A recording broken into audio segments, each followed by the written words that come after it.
with Zenith Bank.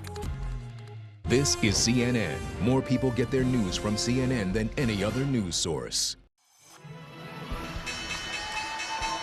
There we go. US stocks slipping into the red in the final hours of trade, but actually almost dead on as they finish. That's despite lower than expected US inflation numbers. Those are the markets, the main events. US President Donald Trump saying a deal with China is done after 2 days of marathon trade negotiations in London.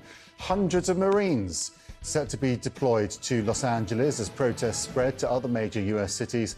And French colleges are capitalising on President Trump's war on US universities. We'll hear from the director of a French school trying to woo US students. Live from London, it is Wednesday. It's June the 11th. I'm Max Foster in for Richard. This is Quest Means Business.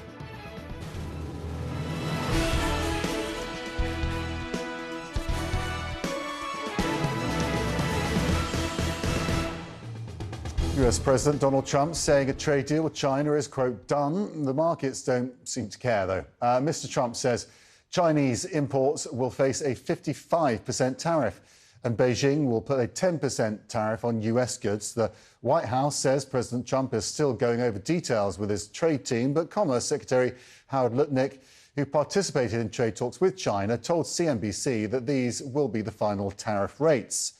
There was a muted reaction on Wall Street. The Dow closed about as flat as can be. The S&P and the Nasdaq finished in the red, as we were saying. Elena Treen is in Washington. I mean, it all does, you know, there's a big announcement around this, but if we go back a couple of months and to what we've got now, it's pretty unclear how this is going to end up. No, that's exactly right, Max. And look, I mean, they did agree to a trade agreement, but this is another one. I mean, they are agreeing again to a trade commitment and framework. But look, I mean, when U.S. and Chinese officials went to London this week for another marathon round of talks, they